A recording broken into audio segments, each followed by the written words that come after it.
Reka nkwihere kadasiteri iherereye hano mu murenge wa Rutunga, murabona ko iri ku muhanda neza purinsipale, umuhanda ukoreshwa n'ibinyabiziga byose.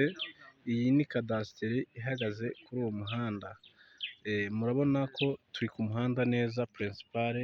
Uyu niwo muhanda iyo kadasiteri ihagazeho, ni za kadasiteri zijyanye n'iki gihe turimo. Ikaba ihagaze mu kibanza gifite 25/15. Murumva ko ari cya kibanza n'ubundi cyemewe guturwamo. Iki kibanza rero kikaba gifite pariseri, nkeka ko usobanukiwe ikibanza gifite 15/25 ni uko nguko bimeze, waba usobanukiwe ibyacyo. Sinakwirirwa wenda mvuga ngo ngiye kukizenguruka nkwereke, ariko icy'ingenzi dushaka kubereka ni iyi kadasiteri ihagazemo. Iyi kadasiteri rero icyo twakubwira ni uko yubatswe mu buryo bwa kijyambere cyangwa bwa gisirimu. Ni kadasiteri yujuje nyine ibyo byangombwa, irakoze. Sibye ko wenda hari bikeya iri kuburaho, ariko ikigaragara ni uko ikoze. Ni ukuvuga ngo rero iyi kadasiteri ishakamo amafaranga miliyoni 60.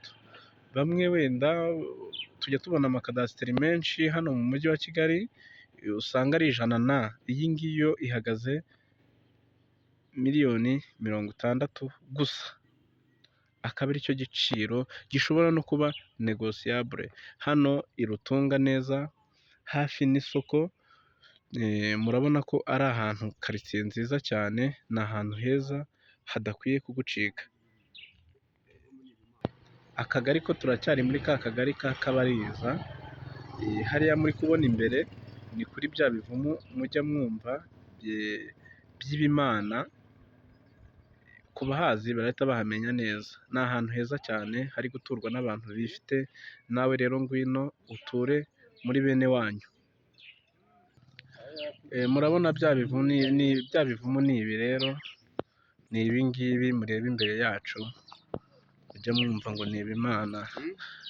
Ni ahantu heza rwose, karitsiye nziza irimo amazu meza ashimishije, murabibona rero.